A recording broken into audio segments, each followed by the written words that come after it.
Hello students, आज के lecture में हम गैस लॉ स्टार्ट करने वाले हैं। गैस लॉस क्या है? गैस लॉ हमें बताता है कि हमारे पास तीन जो मेजरेबल प्रॉपर्टीज है, जो लास्ट लेक्चर में हमने पढ़ी थी, उनमें से तीन मेजरेबल प्रॉपर्टीज की मैं बात कर रहा हूँ। प्रेशर, वॉल्यूम और टेम्परेचर।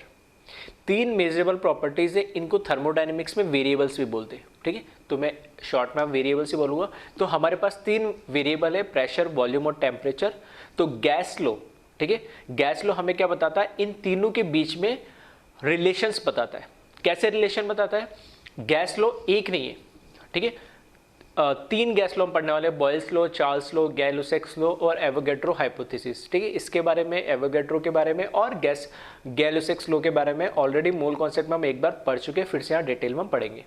तो ये जो लॉज है, ये क्या करते हैं? एक लॉ जो होता है वो इन तीन में से एट ए टाइम दो के बीच में रिलेशन बताता है। दो के बीच में क्या रिलेशन एस्टेब्लिश हो वो हमें बताता है, keeping third one as constant. For example, अगर मैं बोलता हूँ कि एक लॉ प्रेशर, वॉल्यूम और टेम्परेचर है, तो एक लॉ प्रेशर और वॉल्यूम के बारे में बताएगा, उस समय मैं टेम्परेचर को क्या मानूंगा? कांस्टेंट। दूसरा लॉ प्रेशर और टेम्परेचर के बीच में बता रहा है, तो मैं क्या करूंगा? प्रेशर और टेम्परेचर के बारे में रिलेशन बता रहा है तो वॉल्यूम को कांस्टेंट मान लूंगा। ठीक है, या वॉल्यूम और टेम्परेचर के बीच में रिलेशन बता रहा है तो मैं प्रेशर को कांस्टेंट मान लूंगा। ठीक है, तो एक लॉ के अंदर एट ए टाइम दो वेरिएबल के बीच में रिलेशन होता है और तीसरे को हम क्या अज्यूम करते हैं? कांस्टेंट अज्यूम करते हैं। साथ में, क्योंकि ये लॉज जो है किसके लिए, पूरा चैप्टर किस पे चलने वाला है? गैस पे चलने वाला है, गैसेस पे। और गैस कोई सी भी हो सकती है, हाइड्रोजन हो सकती है, ऑक्सीजन हो सकती है, नाइट्रोजन हो सकती है, हीलियम, नियॉन, ठीक है, कोई सी भी गैस हो सकती है। तो जो गैसेस का अमाउंट है वो हम क्या लेके चलेंगे इस गैस लॉस में? फिक्स्ड। ठीक है, अमाउंट से या मतलब उसके नंबर ऑफ मोल्स बोल सकता हूं मैं, उनके मोल्स क्या कर दूं? फिक्स कर दूं। ठीक है, तो वही मैंने लिखा है गैस लॉ के बारे में। Loss which shows relation between any two among pressure, volume and temperature, keeping any one of them constant and also amount of gas is constant, that is mole of gas. तीन में से eight ए time, ठीक है, किसी भी दो के बीच में रिलेशन और keeping third one as a constant as well as moles और amount of gas will be constant. ठीक है, अब स्टार्ट करते हैं फर्स्ट लॉ से। ठीक है, जो फर्स्ट लॉ है वो है बॉयल्स लॉ। ठीक है, जो हमें गैस लॉस पढ़ने वाले उसमें तीन मेजर लॉ है हमारे पास, बॉयल्स लॉ, चार्ल्स लॉ और गैय-लुसाक लॉ। तो फर्स्ट लॉ है बॉयल्स लॉ। बॉयल्स लॉ क्या कह रहा है? बॉयल्स लॉ में बोलता है for a given amount of gas at constant temperature, pressure of any gas is inversely proportional to its volume. ठीक है, तो बॉयल्स लॉ ने क्या बोल दिया? फिक्स कर दिया गिवन अमाउंट ऑफ गैस, जो मैं ऑलरेडी इन जनरल मैंने बता दिया कि अमाउंट मतलब मोल ऑफ गैस हमें क्या रखना है? फिक्स रखना है, कांस्टेंट रखना है। साथ में बॉयल्स लॉ के अंदर, ठीक है, स्पेसिफिक क्या करा इसने? टेम्परेचर को कांस्टेंट रखा है। मैंने बोला था तीन वेरिएबल है, प्रेशर, वॉल्यूम और टेम्परेचर, तो एक लॉ के अंदर एक ही चीज कांस्टेंट होगी, ठीक है, और दो के बीच में क्या बताएंगे हम? रिलेशन बताएंगे। तो यहां पर क्या है? टेम्परेचर को क्या रखा है? कांस्टेंट रखा है। तो रिलेशन किसके बीच में आएगा? प्रेशर और वॉल्यूम के बीच में। और क्या रिलेशन बताया इसने? Pressure of any gas is inversely proportional to its volume. जो गैस होगा, ठीक है, जो गैस होगी उसका जो प्रेशर होगा वो वॉल्यूम के क्या होगा? इनवर्सली प्रोपोर्शनल होगा। ठीक है, तो ये तो हुआ इसका स्टेटमेंट टाइप। अब मैं बोल रहा हूँ मैथमेटिकली मैं इसको कैसे रिप्रेजेंट कर रहा हूँ, तो मैंने यहाँ पे लिखा मैथमेटिकल फॉर्म। प्रेशर ये प्रोपोर्शनल का साइन है और इनवर्सली है तो मैं क्या लिखूंगा? 1/v। ठीक है, इसको P प्रोपोर्शनल v की पावर -1 भी लिख सकता था। ठीक है, लिखने का अलग अलग तरीका, या P प्रोपोर्शनल 1/v भी लिख सकते हैं, या मैं से लिख सकता हूँ P is inversely proportional to 1/v। ये pressure P, volume V, capital D temperature बताता है। And at constant capital D temperature and small n के बता रहा है मैं मोल्स, क्योंकि हमने दो चीज क्या कर दी? फिक्स कर दी। यानी प्रोपोर्शनलिटी कांस्टेंट जब भी हटाया जाता है, ठीक है, फिजिक्स केमिस्ट्री में जब भी तुम देखोगे प्रोपोर्शनलिटी कांस्टेंट हटाओगे तो एक कांस्टेंट और लग जाएगा। ठीक है, तो ये इन जनरल मैंने k कोई भी कांस्टेंट मान लिया। ठीक है, कोई भी अल्फाबेट ले सकते हो, हम जनरली k मैंने लिख दिया अभी। तो p is equals to k into 1/v। इसको मैंने क्या करा? क्रॉस मल्टीप्लाई करा, तो p इंटू v आ जाएगा इक्वल्स टू k। इसका मतलब क्या हुआ? ये हमारे पास मैथमेटिकल एक्सप्रेशन या फॉर्म आया किसका? बॉयल्स लॉ का। इसका मतलब है कि अगर कोई गैस का फिक्स्ड अमाउंट ले लिया मैंने किसी कंटेनर के अंदर, ठीक है, गैस है तो कोई कंटेनर तो लेना पड़ेगा, ओपन तो ले नहीं सकते, कंटेनर, रूम, कुछ तो लेना पड़ेगा मुझे। ठीक है, तो जिस भी मैंने मान लिया कंटेनर में लिया, ठीक है, क्लोज कंटेनर में, तो उस कंटेनर का जो प्रेशर होगा और उसका जो वॉल्यूम होगा, दोनों का, गैस का जो प्रेशर और उसका जो वॉल्यूम है, दोनों का क्या करेंगे, प्रोडक्ट करेंगे, तो उसकी जो वैल्यू है वो हमेशा क्या रहेगी, के मतलब कांस्टेंट फिक्स्ड रहेगी। यानी आ रही मेरी बात समझ में इसका मतलब? ठीक है, इसको एग्जांपल से मैं समझाता हूँ। इसका मतलब क्या है, देखना, अगर मैंने बोला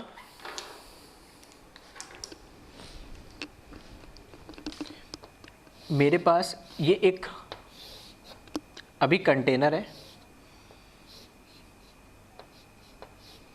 और इसके ऊपर मैंने एक ये मूवेबल पिस्टन लगा दिया। नहीं, ठीक है, कंटेनर मूवेबल पिस्टन का मतलब है कि प्रेशर लगेगा तो ये ऊपर नीचे हो सकता है। नहीं, इस पिस्टन के अंदर जो गैस है, ठीक है, इसमें जो गैस है, उस गैस का मैंने मान लिया अभी प्रेशर कितना है, P1 है, और इसका वॉल्यूम अभी कितना है, V1 है। अब मैंने क्या करा, इसके अंदर जो गैस के पार्टिकल्स है, ठीक है, इसके अंदर जो गैस के पार्टिकल्स है, इसके अंदर जो गैस के पार्टिकल्स है, वो क्या कर होंगे, इस पिस्टन के ऊपर एक प्रेशर क्रिएट कर होंगे। ठीक है, इस तरीके से प्रेशर क्रिएट करोगे। ठीक है, वो कौन सा प्रेशर, P1 क्रिएट करोगे। तो मैंने मान लिया अगर इसका वॉल्यूम क्या हुआ, चेंज हुआ, मतलब पिस्टन ऊपर खिसक गया। ठीक है, एक्सपांशन हुआ, गैस का इसको क्या बोलते हैं, एक्सपांशन बोलते हैं, दबाता तो क्या बोलते हैं, कंप्रेशन। मैंने मान लिया एक्सपांशन हुआ इसका। तो अगर एक्सपांशन हो रहा है, ठीक है, तो एक्सपांशन होने पे मैंने मान लिया ये पिस्टन यहां पर आ गया। अब देखो दो चीज होगा, अभी तो वॉल्यूम क्या इसका इतना ही था, विड्थ तो इतनी थी, इसकी भी विड्थ इतनी है। ठीक है, सेम मान के चलना डायमेंशन। ठीक है, रफली बनाया मैंने, इतनी विड्थ थी, इसकी भी विड्थ सेम है। लेकिन अब जो इसकी लेंथ थी, पहले इतना वॉल्यूम था, अब बढ़ के कितना, इतना हो गया। तो अब इसका जो वॉल्यूम है वो क्या हो गया, चेंज हो गया, और इसका जो वॉल्यूम है वो कितना मान लिया मैंने, V2 मान लिया, नया वॉल्यूम V2 मान लिया। और ये भी मुझे दिख रहा है कि V2 is greater than V1, पहले से वॉल्यूम क्या हो गया, ज़्यादा। जब ये वॉल्यूम बढ़ गया है, ठीक है, जब वॉल्यूम बढ़ गया है तो ऑब्वियस सी बात है गैस का क्या हो रहा होगा, प्रेशर धीरे धीरे कम हो रहा होगा। तो अब जो इसका वॉल्यूम, जो प्रेशर है वो चेंज होकर क्या हो गया, P1 हो गया इसका प्रेशर। ठीक है, गैस वही है, अब प्रेशर इसका क्या हो गया, P1 हो गया। मतलब एक चीज बढ़ेगी तो दूसरी चीज अपने आप क्या हो जाएगी, कम हो जाएगी। इसका जो अगर मैं मैथमेटिकल सिंपल सा एग्जांपल बताऊं, अगर मैंने ले लिया P की वैल्यू ले ली मैंने, P की वैल्यू मैंने ले ली 4, ठीक है, × और V की वैल्यू ले ली, यहाँ से इस फॉर्म से लिख रहा हूँ 4, और इसकी वैल्यू ले ली मैंने 10। तो इसको मल्टीप्लाई करूँगा तो कितना आंसर आएगा, 40। मैंने मान लिया कि pressure into volume equals to K कोई कांस्टेंट, मतलब मैंने प्रेशर मान लिया 4 × 10 इक्वल्स टू कितना आ गया, 40। मतलब अब इसकी वैल्यू, इनका प्रोडक्ट जब भी करूँगा, ठीक है, बॉयल्स लॉ के अकॉर्डिंग एक फिक्स्ड, मैंने मान लिया कोई भी कंटेनर, इसका भी प्रेशर और वॉल्यूम का जो प्रोडक्ट है वो कितना आ रहा है, 40 आ रहा है। तो अब मैं इस पिस्टन को ऊपर करूँ या नीचे करूँ, हमेशा इन दोनों का प्रोडक्ट क्या आएगा, 40 आना चाहिए। मतलब ये वैल्यू 40 जो है ना, ये फिक्स हो गई है। कैसे फिक्स हो गई, ठीक है, इसको देखना, छोटा सा एक मैथमेटिकल प्रूफ टाइप है। अगर मैं कह रहा हूँ कि 40 होगी तो और कैसे कर सकता हूँ, इसको मैं ऐसे भी लिख सकता हूँ क्या, इसको मैं अगर मेरे को इसका प्रोडक्ट 40 रखना है तो इसमें कैसे चेंज कर सकता हूँ इन दो नंबर को, मैं इसको क्या कर सकता हूँ, इसको लिख सकता हूँ मैं 2, 4 को मैंने क्या लिख दिया 2, मतलब मैंने इसको कम करा, तो इसको बढ़ाना पड़ेगा, तो इसको बढ़ाना पड़ेगा, तो मैंने इसको क्या लिख दिया, 20 लिख दिया। तो 20 × 2, ये भी देखना क्या हो गया, 40 हो गया क्या। आ रही बात समझ में, यहाँ जो मैंने लिखा है, ठीक है, सिर्फ समझाने के लिखा है कि दो नंबर का अगर प्रोडक्ट फिक्स्ड हो जाए तो इसका मतलब है अगर मेरे को उसको चेंज करना है, अगर 4 × 10 40 हो रहा है, तो अगर मैंने 4 को कम करा तो ये अपना आप दूसरा नंबर अपना आप क्या हो जाएगा, बढ़ जाएगा।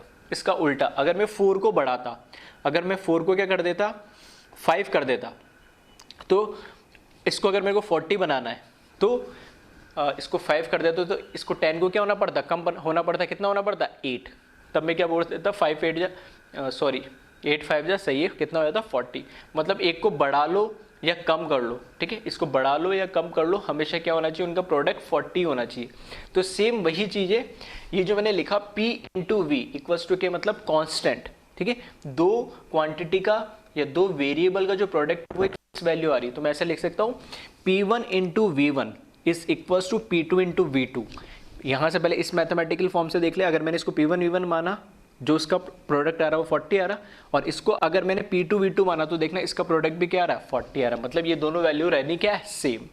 इसका मतलब है कि अगर मैं कोई एक्सपांशन कर रहा हूँ या कंप्रेशन कर रहा हूँ तो उससे पहले अगर ये बॉयल्स लॉ को फॉलो कर रहा है, अगर टेम्परेचर इसका क्या है, फिक्स्ड है, यहाँ पर क्या चीज़ करनी, ये ध्यान रखना, टेम्परेचर एंड n जो है वो क्या है, यहाँ पर कांस्टेंट है।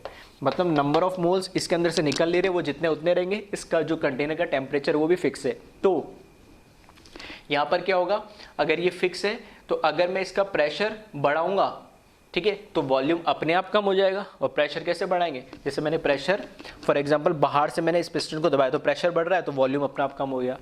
और प्रेशर मैंने बाहर से हटाया, ठीक है, इसको और सिंपल वे में ऐसे ले लो, बाहर का एक्सटर्नल प्रेशर की बात कर लेते, अगर मैंने बाहर से प्रेशर लगाया तो वॉल्यूम अपने आप कम होगा, प्रेशर बढ़ा रहा हूँ तो वॉल्यूम कम हो गया। अगर मैंने प्रेशर बाहर का कम करा तो प्रेशर कम करा तो वॉल्यूम अपना आप क्या हो गया, बढ़ रहा है। मतलब एक चीज़ बढ़ेगी तो दूसरी अपने आप क्या हो जाएगी, बढ़ जाएगी। तो ये हमारा क्या बॉयल्स लॉ है। तो अल्टीमेटली आपको ध्यान क्या रखना है, एक स्टेटमेंट ध्यान रखना, एक ये फॉर्म या फिर मैं इस फॉर्म में बोल सकता हूँ। और ठीक है, फिजिकली समझाने के लिए मैंने क्या बोला है, इस, ठीक है, कंप्रेशन या एक्सपांशन से भी आप समझ सकते हो। नहीं, दूसरी चीज़ इसमें जो ये K है कांस्टेंट है। अब ये K है क्या, है तो ये कांस्टेंट, लेकिन जो K है इस प्रोपोर्शनलिटी कांस्टेंट हमें पता है, and it is depend upon temperature. ये जो K है बॉयल्स लॉ के अंदर, ठीक है, हर जगह नहीं, ठीक है, हर जगह नहीं, सिर्फ मैं बॉयल्स लॉ की बात कर रहा हूँ। बॉयल्स लॉ के अंदर जो कांस्टेंट है वो depends upon temperature, that is it is proportional to temperature. और मैंने वही लिखा है K is proportional to T। मतलब यहाँ पे जो मैंने प्रोपोर्शनलिटी कांस्टेंट लगाया, ये प्रोपोर्शनल तो है, फिक्स वैल्यू तो है, लेकिन ये भी क्या किसी पे डिपेंड करेगी, हाँ, तो ये भी डिपेंड करेगी किस पे, टेम्परेचर पे। और कैसे, डायरेक्टली। अगर मैं कहता हूँ कि इस अभी ये T1 टेम्परेचर पे है, मतलब 25 डिग्री रूम टेम्परेचर मैंने मान लिया, 25 डिग्री पे टेम्परेचर पे ये है, ठीक है, तो इसकी कुछ एक K की वैल्यू होगी। अगर मैंने इसका टेम्परेचर बढ़ा के 30 डिग्री कर दिया तो इसकी K की वैल्यू फिर चेंज हो जाएगी। अगर मैंने इसका टेम्परेचर कितना कर दिया, 20 कर दिया, मतलब मैं ये एक्सपांशन कंप्रेशन एक फिक्स टेम्परेचर पे करूँ तब तो कोई दिक्कत नहीं, और टेम्परेचर को अगर चेंज करूँगा तो K की वैल्यू भी क्या होगी, चेंज होगी। तो तीन चीज़ ध्यान रखनी, एक तो ये स्टेटमेंट, ये एक्सप्रेशन, और दूसरा K किस पे डिपेंड कर रहा है, टेम्परेचर पर, वो भी कैसे, डायरेक्टली। ठीक है, तो एक बार इसको कॉपी कर ले। फिर अब इसका ग्राफिकल रिप्रेजेंटेशन वो बहुत इंपॉर्टेंट है, ठीक है, उसको भी हम धीरे धीरे समझेंगे। तो उसको ग्राफ्स कैसे बनाए जाते हैं और क्या उसका स्टडी कैसे करते हो वो भी हम इसको देखेंगे। तो एक बार इसको पहले आप कॉपी कर लें।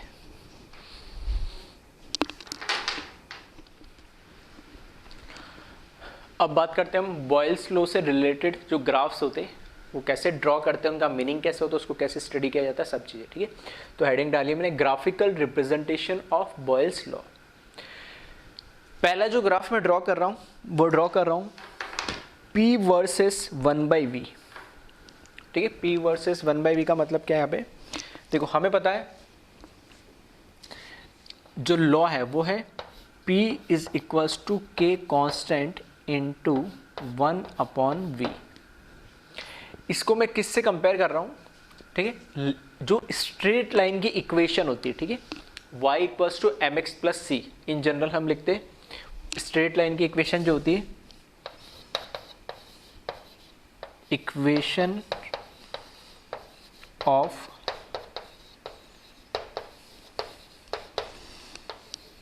स्ट्रेट लाइन, वो क्या होती है, y equals to mx plus C. ठीक है, y ये y एक्सिस, x ये x एक्सिस, m यहाँ पर slope of the straight line होता है, c इंटरसेप्ट होता है। ठीक है, स्लोप क्या होता है, जैसे ये लाइन है, ये स्लोप इसका कहलाता है। ठीक है, कितना इंक्लाइंड है ये, ठीक है, टेन थीटा। ठीक है, तो 10th क्लास तक पढ़ा होगा तो इतना, और बेसिक यूनिट एंड डायमेंशन या फिजिक्स में भी, ठीक है, बेसिक मैथमेटिक्स में आपने पढ़ा होगा। तो ये इसका क्या कहलाता है, स्लोप। जैसे जैसे लाइन ऐसे बढ़ता है कि इसका स्लोप भी क्या होता जाएगा, बढ़ता जाएगा। ठीक है, तो ये जो यहाँ पर, ठीक है, मैं लिख देता हूँ एक बार, जो इसमें m होता है वो कहलाता है slope of line, straight line, और जो c होता है वो इसका इंटरसेप्ट। इंटरसेप्ट का मतलब है कि ये इस y एक्सिस को अगर यहाँ पर कोई लाइन खींचूंगा तो कहाँ पे कट करेगी, क्या यहाँ पे 0 पे ओरिजिन पे कट करते हुए जाएगी, या यहाँ जाएगी, या यहाँ नीचे जाएगी? अगर C पॉजिटिव हुआ तो इस 0 के ऊपर से कहीं ना कहीं लाइन कट करते हुए जा रही होगी। अगर C नेगेटिव हुआ तो 0 से नीचे लाइन कट करते हुए जाएगी। अगर C 0 हुआ तो यह ओरिजिन से करेगी। M स्लोप है, ठीक है, तो स्लोप मैंने बता दिया क्या होता है। अब इस y equals to mx plus c से मैं इसको रिलेट कर रहा हूँ, ठीक है। कैसे रिलेट कर रहा हूँ इसको देखना। यहाँ पर जो मेरे पास p है उसको मैंने लिखा y की जगह, m की जगह मैंने लिख दिया k, और x की जगह मैंने लिख दिया 1/v। c यहाँ पर मेरा कुछ नहीं है तो मैंने प्लस, यहाँ पे चाहो तो 0 लिख दो, कुछ नहीं इंटरेस्ट। तो यहाँ पे जो p मेनली y के जैसे काम कर रहा है, जो k है वो स्लोप के जैसे काम कर रहा है, x ये पूरा 1/v, 1 नहीं, ये पूरा 1/v, ये पूरा टर्म x है मेरे लिए, ठीक है। x एक्सिस पे जो लिखा हुआ पूरा का पूरा वो मेरे लिए क्या है, x है, ठीक है। तो 1/v मेरे लिए x है, और c कुछ नहीं है तो यहाँ पे 0 मान लिया मैंने, ठीक है। तो स्ट्रेट लाइन की इक्वेशन के फॉर्म में आ गया। अब कर्व कैसे ड्रॉ करें, कर्व देखना है यहाँ पे। कर्व जब मैं ड्रॉ कर रहा हूँ तो इस केस में स्ट्रेट लाइन कहाँ से पास होगी, ओरिजिन से पास होगी, ये तो क्लियर हो गया क्योंकि इसका इंटरसेप्ट क्या है 0। ये पूरा एक्स एक्सिस से वाई एक्सिस और केस का कोई स्लोप है, ठीक है। तो इन जनरल मैंने क्या करा, इस तरीके से ये स्ट्रेट लाइन मैंने क्या कर दी, ड्रॉ कर दी, ठीक है। अब ये जो लाइन है, ठीक है, इस लाइन का क्या है, स्लोप है। वो स्लोप जिसको हम इन जनरल m से रिप्रेजेंट करते हुए यहाँ पर क्या है k, इस लाइन का स्लोप क्या है यहाँ पर k है। अब इस लाइन के ऊपर, ठीक है, क्योंकि हम बॉयल्स लॉ पढ़ रहे हैं, बॉयल्स लॉ के अंदर क्या होता है, थ्रू आउट द फिनोमेना क्या रहता है, टेम्परेचर कांस्टेंट रहता है। तो इस लाइन के ऊपर किसी भी पॉइंट पर आप चले जाओ, ठीक है। फॉर एग्जांपल मैं इस पॉइंट पे कितने भी पॉइंट, इनफाइनाइट, जो पूरा इस लाइन पे जितने पॉइंट आ रहे सब जगह पे जो पॉइंट है, हर जगह पे मैं अगर टेम्परेचर को मार्क करूँ, ठीक है। तो फॉर एग्जाम्पल यहाँ पर मैंने मान लिया, और एक यहाँ मान लिया मैंने, इस पॉइंट मान लिया T, और इस पॉइंट को मैंने मान लिया T2। इसके अलोंग जितने भी पॉइंट है हर जगह एक टेम्परेचर पे फिनोमेना चल रहा है, मतलब प्रेशर बढ़ता जा रहा है और 1/v की वैल्यू भी बढ़ती जा रही है। और इस फिनोमेना के दौरान टेम्परेचर जो है, हर पॉइंट पे एक टेम्परेचर कुछ ना कुछ होगा, और वो जो टेम्परेचर है थ्रू आउट द सिस्टम क्या है, कांस्टेंट है, यानी, ठीक है। क्योंकि हमने क्या पढ़ रहे हैं, बॉयल्स लॉ पढ़ रहे हैं, तो बॉयल्स लॉ में टेम्परेचर क्या रहता है, कांस्टेंट। तो अगर मैं बोलूँ T1 और T2 में रिलेशन क्या है, तो मैं T1 T2 के इधर T3 T4 T इनफाइनाइट भी बना दूं इस लाइन के अलोंग, तो हर एक टेम्परेचर यहाँ पर क्या होगा, सेम होगा। तो T1 equals to T2 equals to T3 equals to T4, वो सब क्या होंगे, इक्वल होंगे, ठीक है। तो पहली चीज तो यहाँ पर जो है, ठीक है, ठीक है, पहली चीज तो यहाँ पे T1 is must be equals to T2, that is जो टेम्परेचर है वो क्या रहता है, इसमें कांस्टेंट रहता है, क्योंकि हम क्या पढ़ रहे हैं, बॉयल्स लॉ पढ़ रहे हैं, ठीक है। दैट इज कांस्टेंट टेम्परेचर, ठीक है। टेम्परेचर एंड अमाउंट दोनों क्या रहता है, कांस्टेंट। पहली बात तो ये आ गई है। फिर इसका जो स्लोप है वो क्या रिप्रेजेंट कर रहा है, हमें k को रिप्रेजेंट कर रहा है। इस तरीके से हम क्या करेंगे, कर्व ड्रॉ कर देंगे। अब इसी के अंदर एक मैं क्या करता हूं, दूसरा कर्व बना रहा हूं, ठीक है। तो इस तरीके से, ठीक है, ये इसके लिए लिखा है मैंने, दूसरा कर्व बना रहा हूं मैं इस तरीके से। अब मैंने यहां पर क्या करा, वापस ग्राफ मैंने बनाया है P वर्सेस 1/v के बीच में, ठीक है, P वर्सेस 1/v के बीच में, और यहां पर मैंने, ठीक है,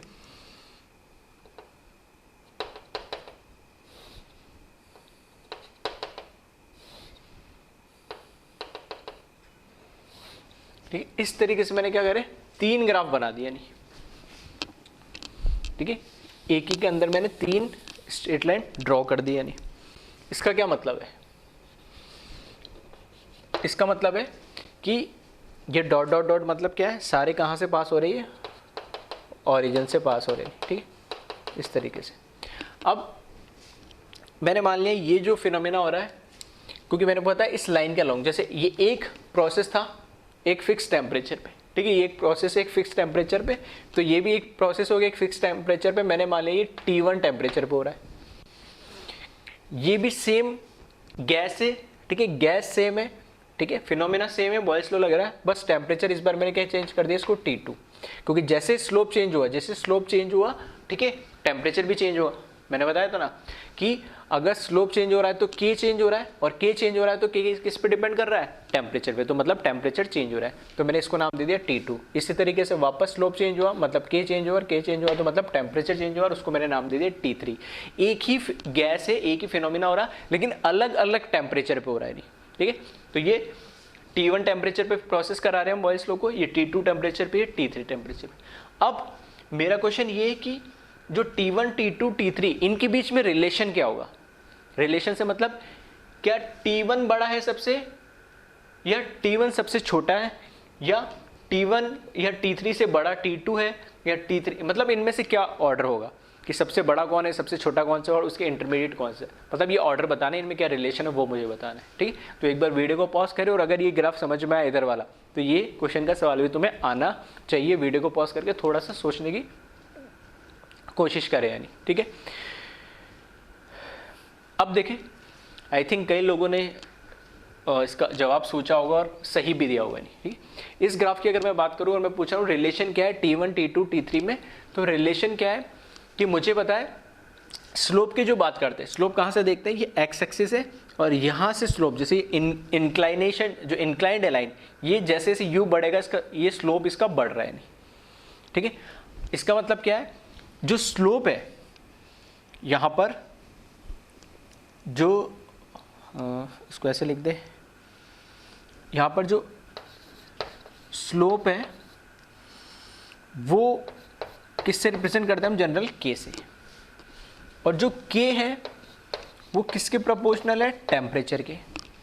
मतलब कोई भी मान लो, यहाँ पे मैं K1, K2, K3 कुछ भी मान लो, नहीं, ठीक है। तो इस पे जो स्लोप है उसका एंगल क्या बनेगा, इधर बनेगा कुछ θ1 मान लो इसको, फिर इसका एंगल बनेगा θ2, और इसका एंगल बनेगा θ3। तो ये धीरे धीरे क्या कर रहा है, स्लोप बढ़ रहा है। नहीं, मैं एंगल के फॉर्म में नहीं बता रहा, tan θ से निकाल सकते हैं, लेकिन उसकी जरूरत नहीं, मैं तो इन लॉजिकल वे में बता रहा हूँ कि आपको दिख ही रहा है ये स्लोप क्या हो जाएगा, 0 जब एक्स एक्सिस पे आएगा, और इस तरीके से बढ़ने लगता है। तो T3 का स्लोप क्या सबसे कम है, T2 का स्लोप उससे ज़्यादा है, और T1 का स्लोप सबसे ज़्यादा है। स्लोप जिसका ज़्यादा होगा, मतलब स्लोप ज़्यादा होने का मतलब के की वैल्यू ज़्यादा, और के की वैल्यू ज़्यादा होने का मतलब टेम्परेचर की वैल्यू ज़्यादा होना। तो स्लोप सबसे ज़्यादा किसका है, T1 का ज़्यादा है, तो T1 वाले ग्राफ का ज़्यादा है, तो T1 की वैल्यू ऑब्वियस सी बात क्या होगी, सबसे बड़ी होगी। दैट मीन्स यहाँ पर अगर मैं इनमें रिलेशन पूछूँ तो क्या T1 is greater than T2 which is greater than T3, किसके लिए, इसके लिए। तो इस तरह के क्वेश्चंस पूछे जाते हैं, ऐसे 2, 3, 4 ग्राफ दे देंगे और पूछेगा इनमें T1, T2, T3 के बीच में रिलेशन क्या है, ठीक है। तो इस तरीके से ये ग्राफ को प्लॉट किया जाता है, और इस तरीके से इसको रीड किया जाता है, और कैसे रीड हुआ मैथमेटिकल मैं इसको बता रहा हूँ, ठीक है। तो ध्यान से इनको समझना। तो एक बार इसको जल्दी से वीडियो को पॉज करके कॉपी कर ले, फिर हम चलते हैं नेक्स्ट ग्राफ में।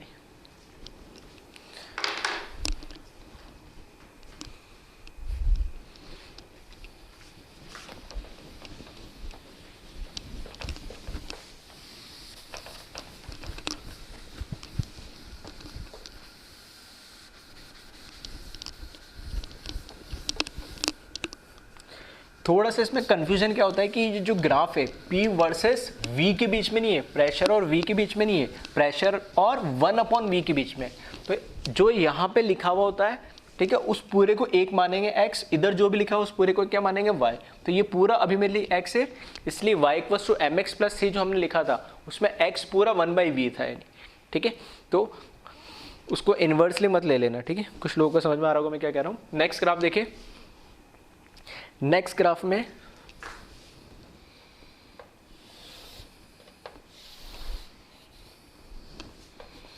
अब की बार जो कर्व है मैं बना रहा हूं प्रेशर और वॉल्यूम के बीच में, ठीक है, प्रेशर और वॉल्यूम के बीच में कर्व बना रहा हूं। लास्ट जो 2 कर्व थे वो P और 1/V के बीच में कर्व थे, अब की बार P और V के बीच में कर्व है।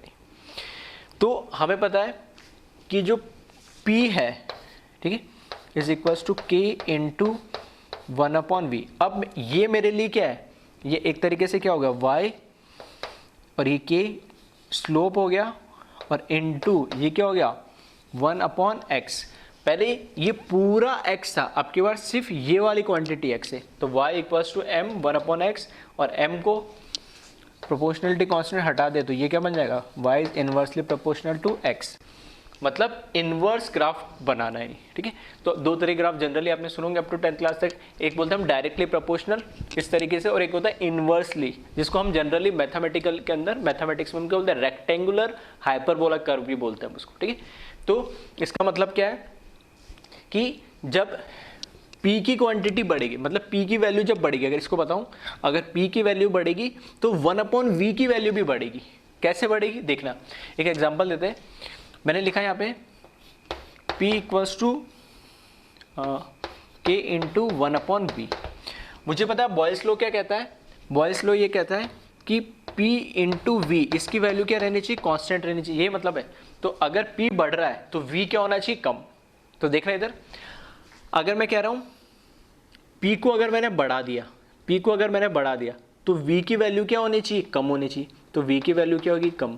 V की वैल्यू कम, ये डिनोमिनेटर में अगर छोटी है तो ओवरऑल ये वैल्यू क्या होगी, बढ़ेगी। तो देखना बढ़ रही है, लेफ्ट टू राइट चल रहे तो ये वैल्यू भी बढ़ रही है। तो P बढ़ रहा है तो 1/v भी क्या होगा, बढ़ेगा।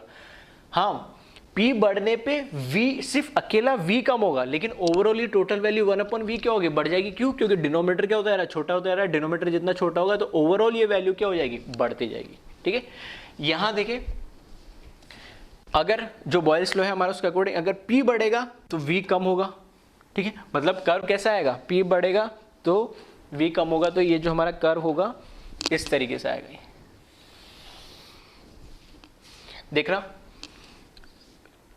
P बढ़ रहा है, ठीक है, मतलब इस साइड में हम चले, ठीक है, ये P मेरा बढ़ रहा है, तो V क्या बढ़ रहा है क्या, नहीं। यहां से जैसे जैसे मैं इधर चलता जा रहा हूं, ठीक है, जैसे जैसे मैं इधर चलता जा रहा हूं तो V क्या होता जा रहा है, कम होता जा रहा है, ठीक है।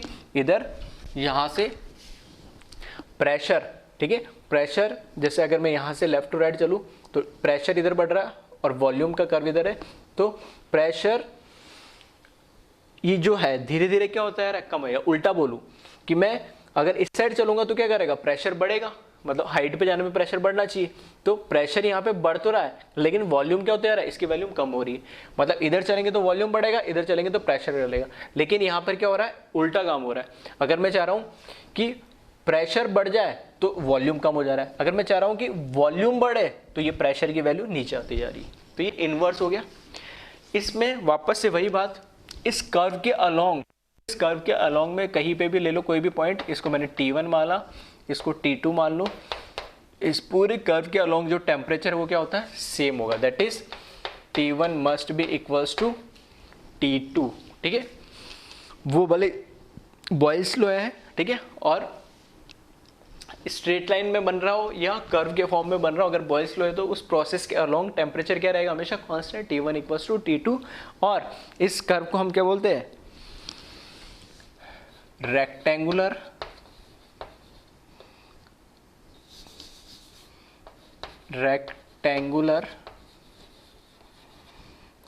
हाइपरबोला कर्व, ठीक है।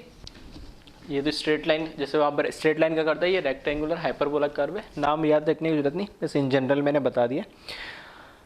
हाँ, इस तरीके से ध्यान रखना कि जब स्ट्रेट लाइन, ये कहलाता है स्ट्रेट लाइन, मतलब डायरेक्टली प्रोपोर्शनल, जब एक वैल्यू बढ़ेगी तो दूसरी बढ़ेगी, ये कहलाता है इनवर्सली, मतलब एक वैल्यू अगर बढ़ रही है तो दूसरी अपने आप कम हो जा रही है, या दूसरी एक वैल्यू कम हो रही है तो दूसरी अपने आप बढ़ जाएगी, ठीक है।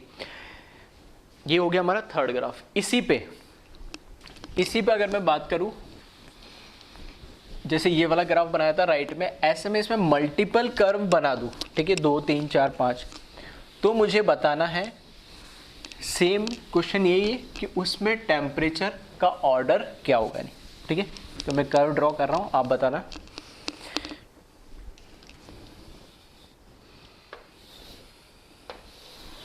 ठीक है, यहां पर वापस प्रेशर और वॉल्यूम के बीच में कर्व है, एक कर्व ये आ रहा है, दूसरा कर्व ये आ रहा है और तीसरा कर्व ये आ रहा है, ठीक है। तो मैंने बोल दिया इस पूरे कर्व के, एक कर्व के अलोंग क्या होगा, टेम्परेचर पूरा कांस्टेंट रहेगा, इसको T1 बोल दिया, इसके अलोंग T2 रहेगा और इसके अलोंग T3 रहेगा। तो क्वेश्चन वापस वही, T1, T2 और T3 इसके बीच में रिलेशन क्या है ये हमें बताना है, ठीक है। अब जो स्ट्रेट लाइन वाला था, जो इससे पहले वाला कर्व था, वो थोड़ा इजी होता था कंपेयर करने में। क्यों? क्योंकि उसमें मैं स्लोप देख के बता देता हूँ। अब यहाँ से स्लोप देख के इतना इजीली समझ में नहीं आता है। इसका स्लोप कैसे, ऐसे नहीं देखना पड़ेगा, उल्टा देखना पड़ेगा, नहीं, ठीक है। देखना चाहो तो ऐसे भी देख सकते हो। यहाँ पे स्लोप वापस धीरे धीरे क्या हो रहा है, इस तरीके से क्या हो रहा है, स्लोप बढ़ रहा है, नहीं, ठीक है। लेकिन यहाँ पर अब हो क्या रहा है कि स्लोप बढ़ रहा है, तो ठीक है, मैथमेटिकल बैकग्राउंड जिनका है, ठीक है, मैथ्स वाले स्टूडेंट है या जिनका थोड़ी सी मैथमेटिकल ग्राफिकल अच्छा है, वो बता सकते हैं डायरेक्टली इस स्लोप को देख के क्या हो रहा है। फिर भी मैं और सिंपल वे में बताऊंगा इस तरह के कर्व में कैसे देखा जाता है। इसमें क्या करो, आप कुछ मत करो, कुछ भी ले लो, ठीक है। दोनों तरीके से मैं समझा दे रहा हूँ। आइदर कोई भी एक प्रेशर की वैल्यू कांस्टेंट फिक्स ले लो, या वॉल्यूम की वैल्यू क्या करो, फिक्स ले लो, यानी, ठीक है। या तो प्रेशर की वैल्यू फिक्स ले लो या वॉल्यूम की वैल्यू फिक्स ले लो। फॉर एग्जांपल जैसे मैंने बोला प्रेशर की वैल्यू फिक्स ले ली, ये मैंने ले लिया इस पॉइंट पे प्रेशर, कहीं पे भी ले लो इस लाइन के अलोंग कोई भी प्रेशर, कोई फर्क नहीं पड़ता है। जहां पे भी तुमने प्रेशर लिया उसके अलोंग ऐसे एक लाइन खींचो, ठीक है। ये मैंने एक लाइन खींची, इस लाइन के करस्पॉन्डिंग, इस लाइन के करस्पॉन्डिंग यहाँ पर एक वॉल्यूम मिलेगा, इस कर्व पे यहाँ पे एक वॉल्यूम मिलेगा और इस पे यहाँ पे एक वॉल्यूम मिलेगा, सही है। मतलब आपको क्या करना है, बस प्रेशर ले लो, तो एक कांस्टेंट प्रेशर ले लिया, उसके अलोंग तीनों कर्व के लिए अलग अलग वॉल्यूम मिलेंगे।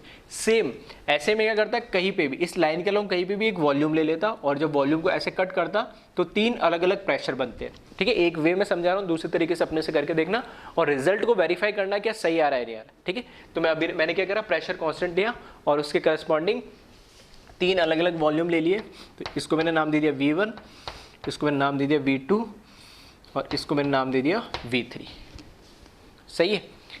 अब ऐसा करने पे, ठीक है, अब हमें पता है जो रिलेशन है, हमारे पास जो रिलेशन है वो है P = K × 1/V, सही है। P = K × 1/V। अब इस केस में इसको मैं कैसे लिख सकता हूँ, P × V = K, सही है। अब मैंने क्या करा, इस पर्टिकुलर केस के अंदर मैंने क्या करा, एक कांस्टेंट प्रेशर ले लिया, कांस्टेंट क्या करा मैंने, प्रेशर ले लिया, कांस्टेंट प्रेशर ले लिया। तो मैं क्या ऐसे बोल सकता हूँ, P यहाँ पर क्या हो गया, प्रोपोर्शनलिटी कांस्टेंट हो गया, तो मैं ऐसे बोल सकता हूँ कि इसको V is proportional to K, क्योंकि यही होता है ना, अगर मैंने कांस्टेंट हटा दिया तो वो उसको क्या बता रहा है, ये अगर कांस्टेंट वैल्यू है, मतलब अगर ये तो फिक्स वैल्यू, अगर 2, 3, 4, 5 इसकी वैल्यू मैंने फिक्स कर दी, तो अब V और K कैसे एक दूसरे पे डिपेंड करे, K बढ़ेगा तो V भी बढ़ेगा, या V बढ़ेगा तो K भी बढ़ेगा। तो मैंने वही लिखा V is proportional to K, कब, जब P क्या कर दिया मैंने, कांस्टेंट मान लिया इस पर्टिकुलर केस के अंदर। अब देखना V बढ़ रहा है मतलब K भी बढ़ेगा, और K बढ़ेगा तो टेम्परेचर अपने आप बढ़ेगा, ठीक है। क्या लिख रहा हूं मैं, therefore K is proportional to temperature, ये ऑलरेडी हम बात कर चुके, और K is proportional to TA, तो इसके अकॉर्डिंग अगर V बढ़ने पे K बढ़ रहा है और K बढ़ने से T बढ़ेगा, तो मैं डायरेक्टली बोल सकता हूं क्या, देयरफॉर V बढ़ने पे टेम्परेचर भी बढ़ेगा। आ रही बात समझ में, यहाँ पे मैंने कांस्टेंट हटाया तो V is proportional to K, V बढ़ने पे K बढ़ रहा है, ठीक है। V बढ़ने पे K बढ़ रहा है तो K बढ़ने पे T, ये तो हमें पता ही है, बॉयल्स लॉ के अंदर पढ़ चुके। और अगर ऐसा है तो इनडायरेक्ट मैं ऐसे बोल सकता हूँ, पहले ये क्या बोलेगा, V बढ़ेगा तो K बढ़ेगा, K बढ़ेगा तो T बढ़ेगा, तो डायरेक्ट बोल दूँ कि मैं V बढ़ने से T बढ़ रहा है, बस। तो यहाँ देखना, यहाँ पे जब लेफ्ट टू राइट चल रहे तो ये V1 किसके लिए, इसके लिए कर्व है, ये V2 इसके लिए कर्व है, V3 इसके लिए कर्व है।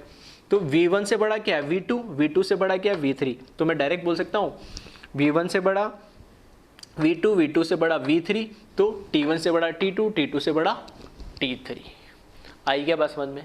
एक बार फिर से ध्यान से वीडियो को चाहे तो रिवाइंड करके फिर से सुन लेना, मैंने क्या समझाया, किस तरीके से चीज़ों को बताया कि कोई भी एक क्वांटिटी आप क्या करो, कांस्टेंट कर लो। तो यहाँ पर मैं क्या बोल सकता हूँ, T1 से बड़ी वैल्यू क्या है T2, T2 से बड़ी वैल्यू क्या है T3। इसका उल्टा जो मैं बता रहा था, अब क्या करना, ठीक है, खुद से एक बार ट्राई करना, जो लॉजिक में बता रहा हूँ किस तरीके से देखना। अब एक ऐसे लाइन खींचना, ऐसे लाइन जब खींचो, यहाँ खींच लेना, जब ऐसे लाइन खींचोगे तो वॉल्यूम फिक्स हो गया, उसके करस्पॉन्डिंग यहाँ पे P1, P2 और P3 मिलेगा। तो यहाँ पर जब ये रिलेशन लिखोगे तो V क्या हो जाएगा, कांस्टेंट हो जाएगा उसमें, क्योंकि मैंने कांस्टेंट वॉल्यूम लेगा। फिर P is proportional to K आएगा, तो K is V is proportional to K, K is proportional to T, तो वापस क्या आ जाएगा, P is proportional to T।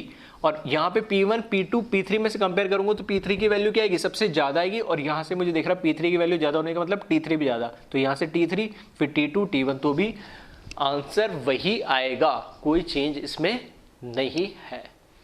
ठीक है, तो ये भी इस तरह के क्वेश्चन भी, ये भी इंपॉर्टेंट है, इस तरह का पूछा जाता है। कंपैरिजन टेम्परेचर दे देगा, तीनों करके पूछेगा इनमें से क्या रिलेशन होगा, बड़ा कौन सा है छोटा कौन सा है। ठीक है, इसको कॉपी करें और कुछ ग्राफ है वो देखते हैं।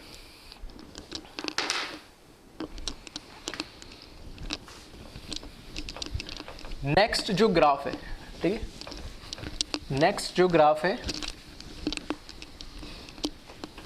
वो भी थोड़ा सा लॉजिकल टाइप में है। ठीक है, नेक्स्ट ग्राफ बना रहा हूं मैं।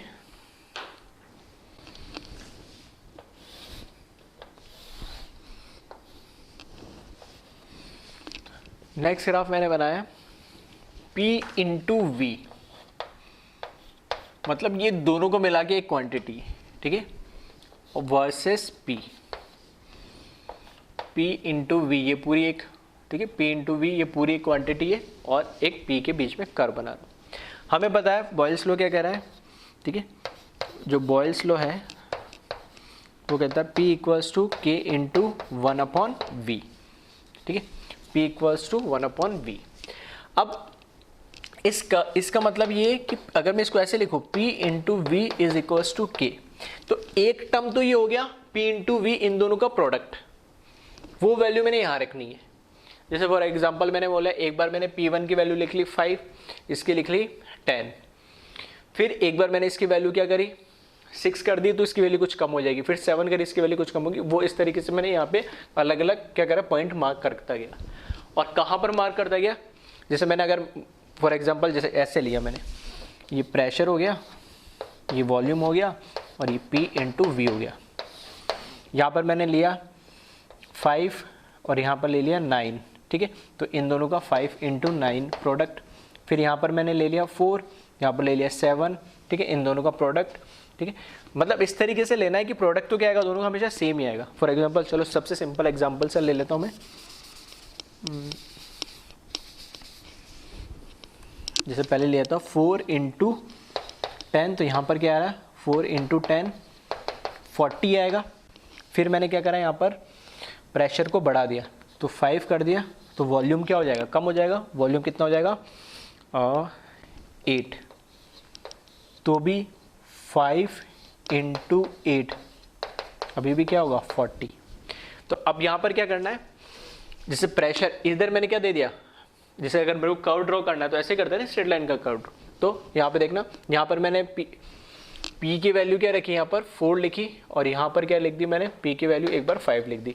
जब मैं 4 लिखूंगा, P की वैल्यू 4 लिखूंगा, तो y एक्सिस पे P इंटू वी की वैल्यू क्या आएगी 40, मैंने मान लिया इधर आ रही है 40। फिर वापस मैंने P की वैल्यू 5 ली, तो वापस इसकी वैल्यू इधर क्या आएगी 40 आएगी।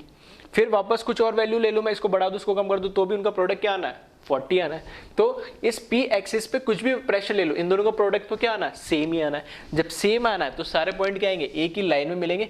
तो इस तरीके से कांस्टेंट वैल्यू मिलेगी मुझे, ठीक है, स्ट्रेट लाइन मिलेगी, क्योंकि हमें पता है कि इन दोनों का जो प्रोडक्ट है वो कुछ भी हो जाए, ठीक है। अगर बॉयल्स लॉ को फॉलो कर रहा है तो दोनों का प्रोडक्ट हमेशा क्या आएगा, सेम ही आएगा। एक को कम कर लो तो दूसरा अपने आप ज़्यादा हो जाएगा, दूसरे को ज़्यादा कर लो तो एक अपने आप क्या हो जाएगा, कम हो जाएगा। तो ये स्ट्रेट लाइन कर्व मिलेगा इस तरीके से, ठीक है। तो समझाने के लिए एक एग्जाम्पल मैंने लिया है, तो यहाँ से थोड़ा समझ में ईजी होता है, ठीक है।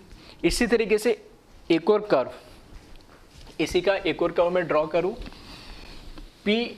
PV वर्सेस V के बीच में कर्व ड्रॉ करना है, ठीक है। PV वर्सेस V के बीच में कर्व ड्रॉ करना है।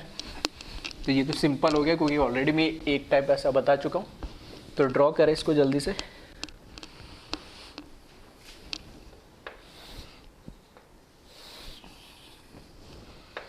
वापस P into V Y axis पे, और इधर P लिया, वैसे यहाँ पे मैंने क्या ले लिया, V ले लिया।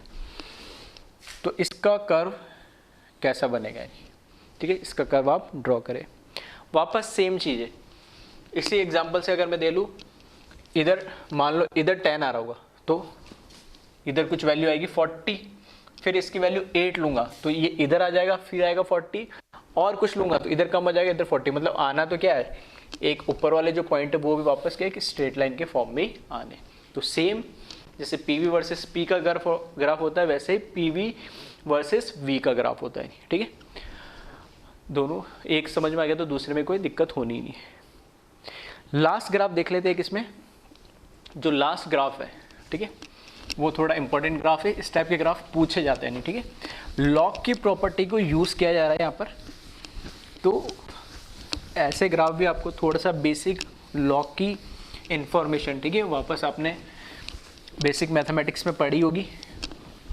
तो यहाँ पे देख ले लॉग के फॉर्म में किस तरीके से ग्राफ बनता है, ठीक है। तो यहाँ देखें,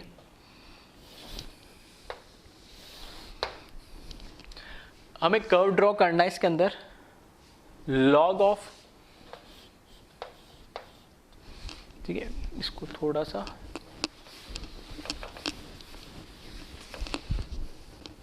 ठीक है, ये जो कर्व है, ये कर्व है, इसको log of P, log of pressure versus log of volume, ठीक है, इसके बीच में ये कर्व हमें क्या करना है, ड्रॉ करना है इन्हें। अब ये कर्व कैसे ड्रॉ होगा, ठीक है, ये कर्व कैसे ड्रॉ होगा, तो इसको देखें। इस कर्व को आपको ड्रॉ करना है, तो बस थोड़ा सा जो हमें बॉयल्स लॉ दे रखा है, ठीक है, बस इतना समझ में आना है कि P और V आ रहा है, तो P और V के लिए कौन सा लॉ यूज़ हो रहा है, बॉयल्स लॉ। बस इतना समय पता होना चाहिए बॉयल्स लॉ होता क्या है, तो वहाँ से सारी चीज़ आ जाएगी। तो ये देखना, हमें पता है जो बॉयल्स लॉ है, ठीक है, वो है P is equals to K in V, ठीक है। मैं क्या कह रहा हूँ, taking log on both side, ठीक है, इसमें क्या कर रहा हूँ, दोनों साइड में लॉग ले रहा हूँ, ठीक है। तो ऐसा कर सकते हैं मैथमेटिक्स में बिल्कुल। तो यहाँ पे मैंने लॉग ऑफ P लिखा, और यहाँ पर मैंने लॉग ब्रैकेट में K इंटू 1/V लिखा, दोनों साइड मैंने लॉग लगा दिया। लॉग की प्रॉपर्टी होती है लॉग, ये K M है और ये पूरा एक N लेते, लॉग M इंटू N को हम क्या लिख सकते हैं, log M plus log N, ठीक है। तो लॉग की प्रॉपर्टी यूज कर रहा हूं मैं, तो log of P is equals to log of K plus log of 1/V, ठीक है। इसको मैं और क्या कर सकता हूं, log of P is equals to log of K plus log of V को जब मैं ऊपर ले जाऊंगा तो पावर क्या हो जाएगी, -1 हो जाएगी। इस V को ऊपर ले जाएंगे तो पावर क्या हो जाएगी, -1। और फिर से लॉग की एक प्रॉपर्टी में यूज कर रहा हूं, क्या, log M raise to the power N, तो जो N होता है वो कहाँ आ जाएगा, सामने आ जाएगा, ठीक है। ये लॉग की प्रॉपर्टी फिर से यूज कर रहा हूँ, log M raise to the power N, तो उसको हम क्या लिख सकते हैं, N लॉग M लिख सकते हैं। तो यहाँ पर क्या आ जाएगा, -1 सामने आ जाएगा, तो प्लस माइनस क्या हो जाएगा, ठीक है। इस ऐसे लिखना चाहो तो लिख लो, -1 सामने आ जाएगा, लॉग ऑफ V, सही है। और सिंपलेस्ट वे में इसको कैसे लिख सकते हैं,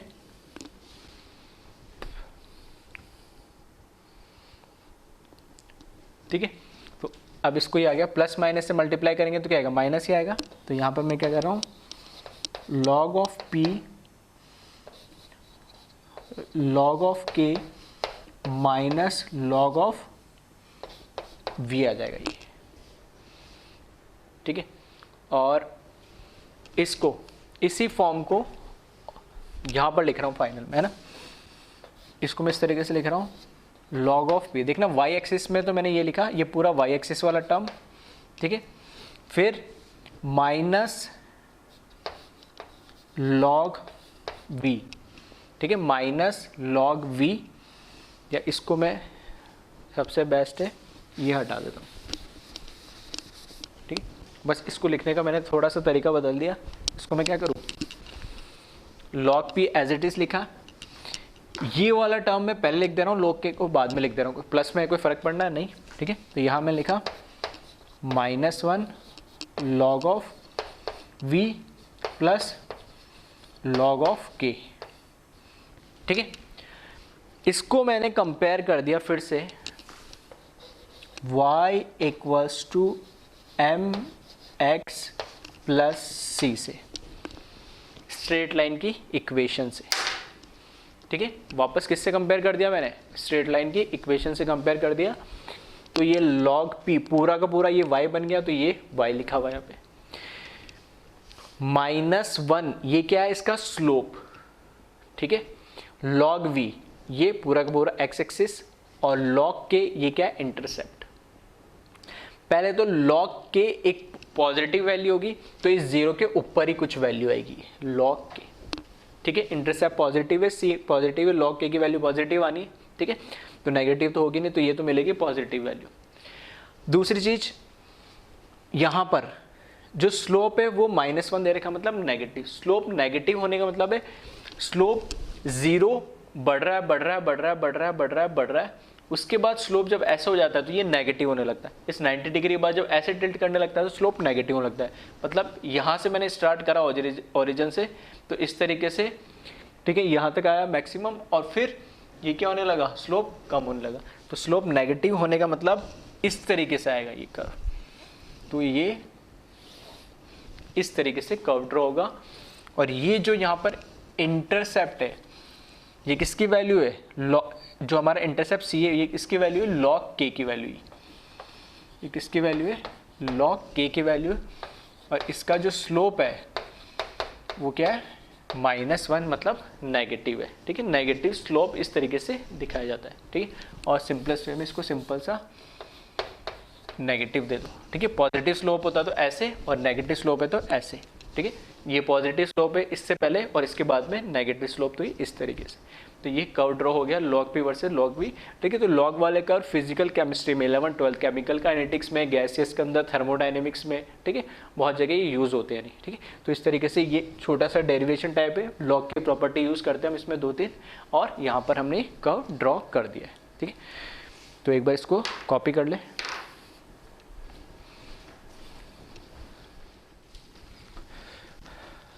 अब बात करते हैं हम कुछ न्यूमेरिकल्स की। तो बॉयल्स लॉ पे हम न्यूमेरिकल देख लेते हैं, ठीक है। तो फर्स्ट न्यूमेरिकल मैंने लिखा है यहाँ पर, pressure of a gas in a cylinder of volume 10 litre is 2 atm। एक 10 लीटर वॉल्यूम का एक सिलेंडर है, उसके अंदर जो गैस का प्रेशर है वो 2 atm हमें गिवन दे रखा है। तो what will be the volume if pressure increased by 50%, ठीक है।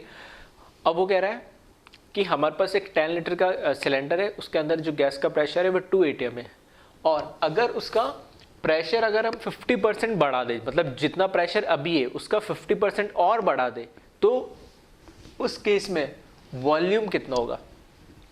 तो अगर कहीं भी ऑप्शन ऐसा दे रखा हो कि इंक्रीज होगा, डिक्रीज होगा, तो देख के बता सकते हो बॉयल्स लॉ में अगर प्रेशर बढ़ रहा है तो वॉल्यूम क्या होना चाहिए, कम होगा, यानी, ठीक है, इन्वर्सली प्रोपोर्शनल होता है।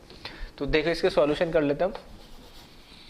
चाहो तो वीडियो को पॉज करके आप खुद भी सॉल्व करके फिर वेरीफाई कर सकते हो, ठीक है। तो मैं इस तरीके से लिख रहा हूँ, हमें V1 मतलब इनिशियल वॉल्यूम को मैं लिख रहा हूँ V1, जो कि मुझे दे रखा है 10 लीटर। इनिशियल जो मेरे को प्रेशर दे रखा है P1 वो दे रखा है 2 atm। अभी कोई यूनिट का कोई अगर ऑप्शन में से दे रखा हो कि वॉल्यूम लीटर की जगह ml में दे रखा हो तो बाद में कन्वर्ट कर लेना, इनिशियल कैसे भी कर लेना, ऑप्शन पे डिपेंड करता है, ठीक है। क्योंकि मैं यहाँ पर सब्जेक्टिव टाइप न्यूमेरिकल लिखा है मैंने, तो ऑप्शन से दे रखे, तो अभी मैं डायरेक्ट जो जिसमें आंसर आएगा। जैसे अगर लीटर दे रखा है तो लीटर में आंसर आएगा, प्रेशर एटीएम में दे रखा है तो एटीएम में आंसर आएगा, उसको एज इट इज रन दे रहा हूँ। हाँ, अगर यूनिट कन्वर्जन हो रहा है तो तुम यूज कर लेना उसको, ठीक है। फिर अगर मैं बात करूँ, प्रेशर हमने क्या करा, 50% बढ़ा दिया।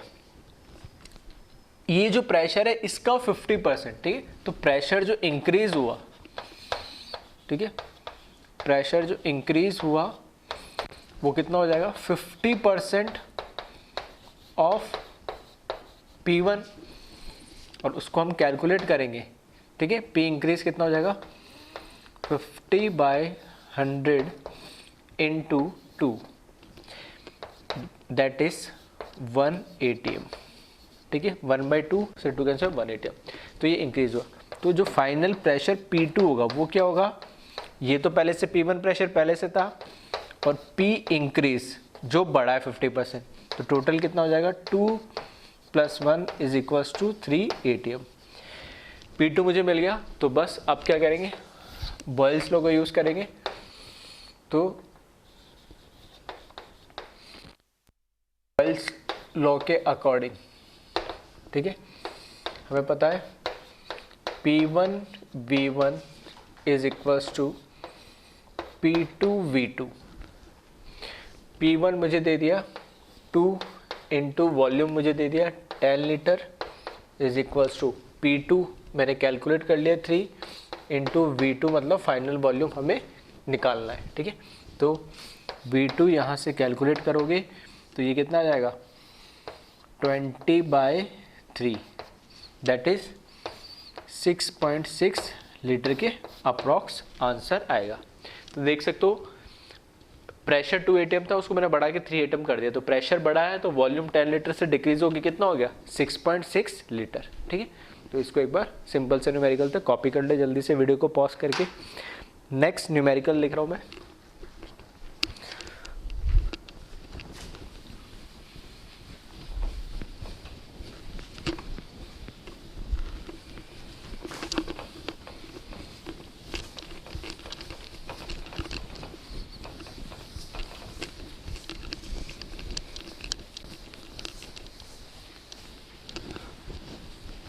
नेक्स्ट जो न्यूमेरिकल है उसमें पूछा है what will be the final pressure, question में दे रखा है what will be the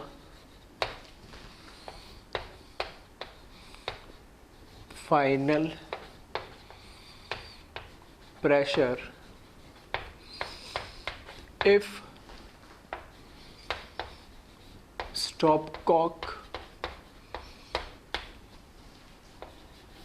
is opened। इसका क्या मतलब हुआ, हमें यहाँ पे इस तरह का सिस्टम दे रखा है,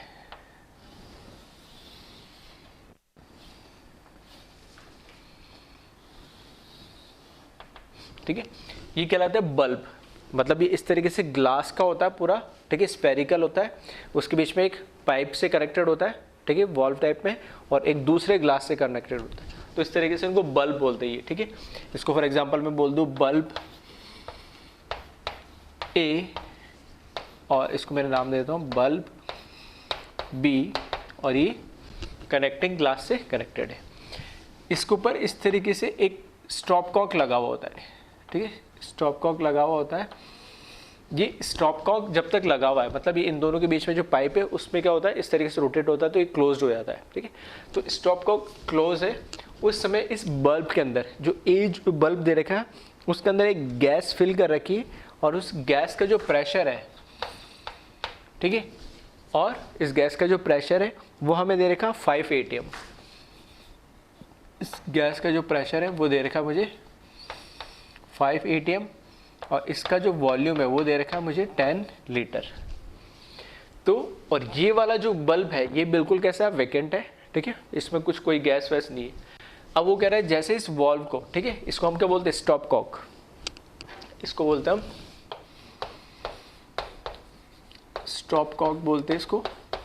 जब इस स्टॉप कॉक को हम क्या करें, ओपन कर दे, ठीक है, तब बताए कि जो टोटल प्रेशर है, ठीक है, यानी इस स्टॉप कॉक को जब हम ओपन कर दें तो जो टोटल फाइनल प्रेशर है वो क्या होगा, ये जो दूसरा बल्ब है इसका वॉल्यूम मुझे दे रखा है 15 लीटर, ठीक है। ये बड़ा दिखने में ये छोटा, ठीक है, तो उससे कंफ्यूज मत होना, चाहो तो तुम बनाओ तो इसको बड़ा बना लेना, तो इसमें थोड़ा बड़ा दिखेगा क्योंकि ये 10 लीटर है, ये 15, तो ऑब्वियस ये बात है इसकी साइज़ बड़ी होनी चाहिए, ठीक है, तो कोई फ़र्क नहीं पड़ता उससे, चाहो तो इसको बड़ा बना ले। तो ये कह रहा है ये 15 लीटर का बल्ब भी है, ये 10 लीटर का बल्ब ए, इसका प्रेशर 5 atm दे रखा है। अभी सिर्फ जो गैस है सिर्फ इस बल्ब ए के अंदर है, जैसे मैं इस स्टॉप कॉक को खोलूंगा, ठीक है, स्टॉप कॉक को खोलूंगा तो गैस क्या करेगी, इसकी तरफ जाने लगेगी, तो इसके अंदर भी क्या हो जाएगी, ऑक्यूपाई हो जाएगी। तब ये पूछ रहा है कि फाइनल ओवरऑल फाइनल प्रेशर क्या होगा। फाइनल प्रेशर मतलब ये स्टॉप कॉक खोल देंगे तो कुछ गैस इसमें भी रहेगी, गैस इसमें भी रहेगी, क्योंकि मैंने बोला गैस का नेचर क्या होता है, जितना उसको वॉल्यूम देगा पूरे के अंदर क्या हो जाएगी, एक्सपांड हो जाएगी, वॉल्यूम उतना ही बन जाएगा जितना उसको स्पेस दोगे। तो फाइनल जो प्रेशर होगा वो क्या होगा। देखो दो चीज़ ध्यान रखना, अगर ये जो बीच में पाइप है, कुछ बच्चों के दिमाग में आ रहा होगा सर ये पाइप इसका भी तो कुछ वॉल्यूम होगा, बिल्कुल होगा। अगर तुम्हें क्वेश्चन पेपर में या तुम्हें उस क्वेश्चन के अंदर गिवन है कि इसका वॉल्यूम अगर दे रखा है कि 1 लीटर 2 लीटर 500 ml 100 ml, तब तो मैं इसको कंसिडर करूंगा। अगर वॉल्यूम दे ही नहीं रखा तो फिर मैं क्या कर लूंगा, ठीक है, तो इसको नेग्लिजिबल मान के चलूंगा। तो अभी इसके बारे में, ये जो कनेक्टिंग पाइप है इसके बारे में मुझे कोई इन्फॉर्मेशन नहीं दे रखी है, तो मैं मान के चलूंगा कि इसको मेरे को क्या करना है, नेग्लिजिबल है या इसको जीरो एज्यूम करके चल रहा है। सिर्फ मैं इस बल्ब का और इस बल्ब का वॉल्यूम में क्या करूंगा, कंसीडर करूंगा, ठीक है। तो अब देखिए,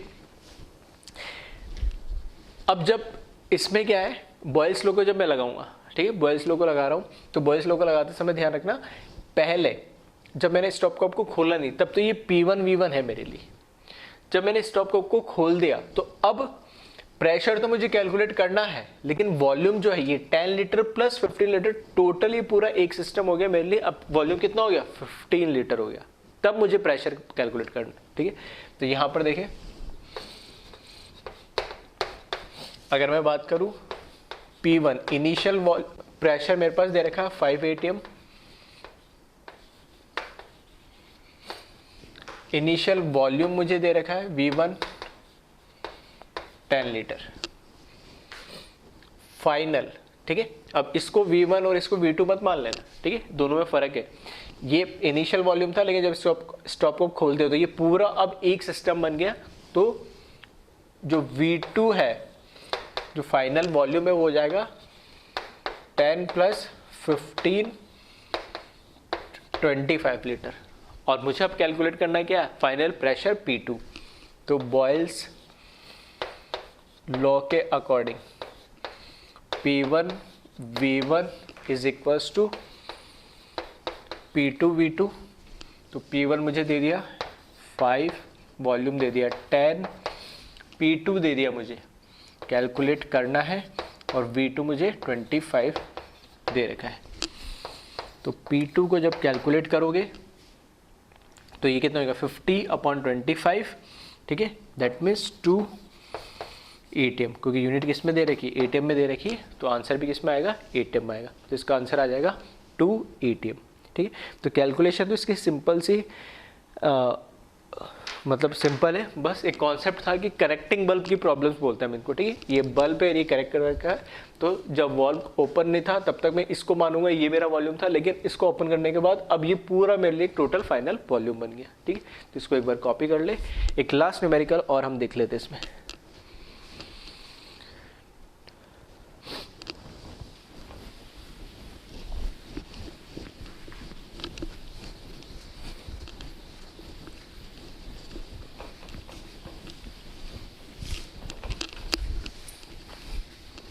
ठीक है, यूनिट में बहुत ज़्यादा स्ट्रेस नहीं दे रहा हूँ, कन्वर्जन मैंने बता दिया।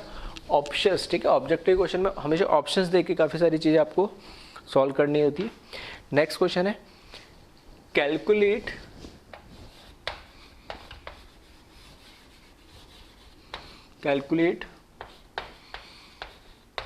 परसेंटेज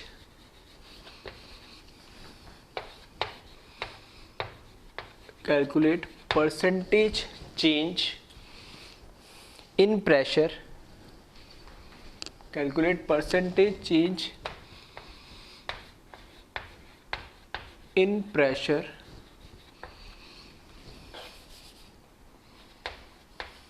if if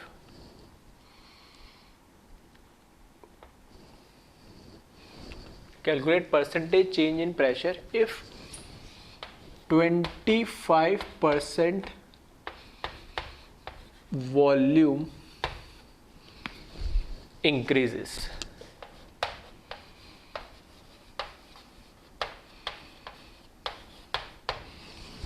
ठीक है, बस इतना सा ही क्वेश्चन है.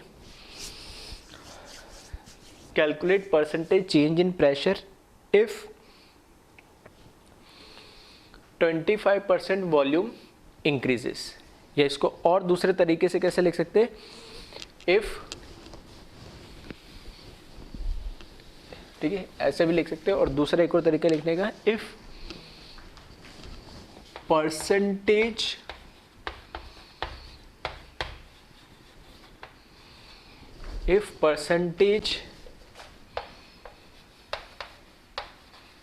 increase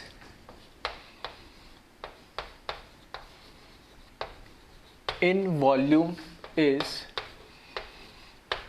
25. ठीक है, जिन्होंने पहले नोट कर लिया कोई दिक्कत नहीं, वो भी सही था, ये भी सही है. लिखने का एक तरीका बता दिया मैंने, दोनों तरीके से लिख सकते हैं. अब इस न्यूमेरिकल को देखोगे, ठीक है, इस क्वेश्चन को देखोगे स्पेसिफिक, तो ऐसा लग रहा होगा सर इसका आंसर कोई अननोन के फॉर्म में आ रहा है. नहीं, ठीक है, इसकी वैल्यू एग्जैक्ट आएगी, न्यूमेरिक वैल्यू आएगी, लेकिन यहाँ देखने में कोई डेटा मुझे गिवन ही नहीं दे रहा. सिर्फ आपने एक परसेंटेज इंक्रीज बता दिया वॉल्यूम का, तो बोल रहे हो परसेंटेज चेंज कितना आएगा. ठीक है, तो इस तरह क्वेश्चन को कैसे करें. इस तरह क्वेश्चन करने के तरीके दो है. एक मैथमेटिकल, ठीक है, एक कन्वेंशनल मेथड है कि हम कोई भी मान ले कि यहाँ पर मेरे पास परसेंटेज इंक्रीज इन वॉल्यूम दे दिया, तो मैंने मान लिया let initial volume will be X. ठीक है, तो उसका जो फाइनल वॉल्यूम हो जाएगा वो 25% ऑफ एक्स ऐड करके, एक्स में 25% ऑफ एक्स ऐड कर देंगे. ठीक है, इस तरीके से. तो एक तो ये मेथड है. दूसरा जो मैं मेथड बताता हूँ और मैं हमेशा बोलता आता हूँ, और मूल कॉन्सेप्ट में मैंने बोला था, जहाँ पे भी परसेंटेज आता है, ठीक है, फिजिकल केमिस्ट्री में, इवन मैं केमिस्ट्री में बोल रहा हूँ, ठीक है, मेरा पढ़ाने का तरीका केमिस्ट्री में जहाँ पे परसेंटेज आता है उसको क्या मान लो, सिंपल से 100 मान लो. एक नंबर आएगा, देखने में आसान होता है, कैलकुलेशन मतलब सॉल्व करना आसान होता है. जैसे अननोन XYZ आता है तो काफ़ी बच्चे घबरा जाते हैं कि अब क्या करें, इसके क्या वैल्यू आएगा, आंसर कैसा आएगा. ठीक है, तो बेसिक सा जहाँ परसेंटेज आए सिंपल सा क्या लिखो, 100 लिखो. तो इस क्वेश्चन में देखना, मैंने क्या मान लिया कि वॉल्यूम को मैंने क्या करा, 25% से बढ़ा दिया, तो प्रेशर में, ठीक है, कितना परसेंट का चेंज आएगा. तो परसेंट तो मैं तब निकालूंगा जब मुझे प्रेशर पहले पता लग पाएगा कि पहले इनिशियल प्रेशर कितना था और बाद में प्रेशर कितना था. आ रही बात समझ में. तो मुझे तो पता ही नहीं हो, तो मैं पहले ये पता कर लूँ प्रेशर कितना था पहले और बाद में कितना है, उसके बाद मैं बात करूँगा परसेंटेज की. ठीक है, तो परसेंटेज तो हम निकाल लेंगे. तो अभी मेरे पास जो डेटा दे रखा है उसके अकॉर्डिंग मैं इसको सॉल्व करने स्टार्ट करता हूँ. ठीक है, तो यहाँ पर मेरे पास जो दे रखा है, मैंने मान लिया इनिशियल, ठीक है, लेट इनिशियल वॉल्यूम इज, कुछ भी मान लो, 100 लीटर मान लो या मिलीलीटर मान लो, जो भी, कोई फर्क नहीं पड़ता यूनिट इसके. ठीक है, इस तरह के क्वेश्चंस में. ठीक है, इसका मतलब क्या, दैट इज, ये किसकी वैल्यू होगी मेरी, इनिशियल वॉल्यूम मतलब V1 मैंने मान लिया 100. जो परसेंटेज इंक्रीज हुआ वॉल्यूम में वो कितना हुआ, 25% बढ़ गया. नहीं मतलब 100 का 25% निकालोगे तो कितना, 25 ही आएगा. तो फाइनल वॉल्यूम कितना हो जाएगा, जो इनिशियल था उसमें से 25 बढ़ा तो टोटल कितना हो जाएगा, 125. तो V इंक्रीज, ठीक है, फिर भी मैं लिख देता हूँ, V इंक्रीज कितना हो जाएगा, 25% of V1 which is equals to 25/100 into 100 which is equals to 25. ठीक है, ये डायरेक्ट वर्बली भी कर सकते थे, फिर भी मैंने एक बार लिख दिया. जो V2 होगा वो होगा V1 प्लस V इंक्रीज, और that is equals to 100 plus 25 125. तो V1 और V2 तो मुझे पता लग गया. अब जैसे यहाँ मैंने परसेंटेज इनिशियल मैंने मान लिया, let initial volume is 100 litre, उसी तरीके से, ठीक है, इसी को मैं आगे लिख देता हूँ. उसी तरीके से अगर परसेंटेज में तो मैं क्या मान के चलूँ 100 चालू, उस परसेंटेज जो भी 100 था उससे या तो कुछ बढ़ रहा होगा या उससे कुछ कम होगा। तो उसी तरीके से let initial volume is 100 litre and initial pressure is 180 मान लो इसको। तो ये तो क्या हो गया, V1 हो गया एक तरीके से, ये किसकी वैल्यू हो गई, ये हो गई, ठीक है, यहां लिख देता हूं मैं, दैट इज V1 तो हो गया कितना 100 लीटर एंड P1 कितना हो गया 180, क्योंकि परसेंटेज के फॉर्म में दे रखा है, ठीक है। तो परसेंटेज को मैंने क्या मान लिया 100 मान लिया नहीं। अब V1 P1 तो मुझे पता लग गया क्योंकि उसने परसेंटेज दे रखा है, तो इससे कुछ परसेंटेज बढ़ा तो मैंने निकाल लिया V2। अब इसका क्या चेंज है, इसमें मुझे नहीं पता कितना चेंज है, लेकिन इतना तो पता है कि बॉयल्स लॉ के अकॉर्डिंग अगर वॉल्यूम बढ़ रहा है तो प्रेशर क्या होगा, कम होगा, तो परसेंटेज तो डिक्रीज होगा, कितना होगा वो मुझे कैलकुलेट करना है। तो कैसे करूं मैं, तो जो बॉयल्स लॉ है, बॉयल्स लॉ के according P1 V1 equals to P2 V2, P1 मुझे दे दिया है 100, V1 भी मुझे दे दिया है 100, ठीक है। फिर P2 मुझे पता नहीं है और V2 हमने कैलकुलेट कर लिया 125। तो यहाँ से जो P2 की वैल्यू आएगी, ठीक है, जो P2 की वैल्यू आएगी यहाँ से कितनी आ जाएगी, ये आ जाएगी 80, ठीक है। तो कैलकुलेट करोगे तो कितना आ जाएगा, ये 80 और यूनिट मैंने इसकी ATM मान ली, ठीक है। यूनिट कुछ भी मान लेना, कोई फ़र्क नहीं पड़ना, ठीक है, कोई परसेंटेज के फॉर्म में। तो P2 मैंने निकाल लिया 80। अब पूछा परसेंटेज चेंज, तो परसेंटेज चेंज है क्या एक्चुअली, परसेंटेज चेंज कितना चेंज आया, वो चेंज है, देखो इनिशियल 100 था, अब कितना आ गया 80। तो ऊपर लिखूंगा मैं परसेंटेज चेंज का मतलब है ऊपर जो चेंज आया वो नीचे जो इनिशियल जो वैल्यू थी वो, और मल्टीप्लाई कोई परसेंटेज निकालनी है तो क्या लिख दो 100, कि इसको चाहो तो फॉर्मूले के फॉर्म में लिख सकते हो। और कुछ नई चीज़ नहीं लिखी मैंने, ये परसेंटेज का फॉर्मूला लिखा है एक तरीके से जो बचपन से आप पढ़ते आ रहे हो, ठीक है। तो यहाँ पर इसी को मैं लिख दूँ परसेंटेज चेंज इन प्रेशर लिख देता हूँ, क्योंकि यहाँ पे हम प्रेशर का निकाल रहे हैं। तो कितना हो जाएगा, ये हो जाएगा P1 माइनस P2 जो चेंज है, ठीक है। P2 माइनस P1 या P1 माइनस तो P2 कुछ भी कर सकता था, लेकिन बड़े में से छोटा करूँगा तभी तो चेंज मिलेगा। तो मैंने P1 माइनस P2 लिख दिया और इनिशियल वैल्यू क्या थी मेरे पास P1 इंटू 100। तो यहाँ पर इसकी वैल्यू रखोगे तो देखना 100 माइनस 80 डिवाइडेड बाय 100 इंटू 100, सही है। तो कितना आ जाएगा, ये 100 से 100 कैंसिल होके कितना आ जाएगा 20 आ जाएगा फाइनली। तो ठीक है, इधर कहाँ लिखूँ या नीचे लिख देता हूँ मैं। तो यहाँ पर 20% का चेंज आएगा। ये 20% क्या होगा, इंक्रीज होगा या डिक्रीज होगा, ठीक है। तो यहाँ से मुझे दिख रहा है कि जो वॉल्यूम है वो 25% से बढ़ाया है, तो ऑब्वियसली बात है एक चीज़ बढ़ा रहे तो बॉयल्स लॉ के अकॉर्डिंग दूसरी चीज़ क्या होगी, अपने आप कम होगी। तो ये 20% से क्या होगा, डिक्रीज होगा यानी, ठीक है। तो दोनों तरह के क्वेश्चन आ सकते हैं, सेम यही कह देता, ठीक है। वो क्या कर देता, if percentage decrease in volume is 25%, तो वो अपना आप क्या हो जाता है, इंक्रीज हो जाता। तो इस तरह के क्वेश्चन आप चाहो तो अननोन XYZ X मान के भी चल सकते थे, ठीक है। और यहाँ पे कोई परसेंटेज था तो मैंने 100 मान लिया कि जो भी होगा उस 100 से या तो बढ़ रहा है या कुछ कम हो रहा होगा, ठीक है। तो मुझे यहाँ पे वॉल्यूम दे रखा है 25% से बढ़ रहा है, तो मैंने इनिशियल 100 मान लिया। प्रेशर में कुछ कम हो रहा होगा तो उसको मैंने इनिशियल 100 मान लिया, उससे जो भी कम हो रहा है। तो थोड़ा सा कैलकुलेशन और दिखने में आसान होता है, अदरवाइज X मान के भी कर सकते हो आप, ठीक है। तो एक बार इसको कॉपी कर ले।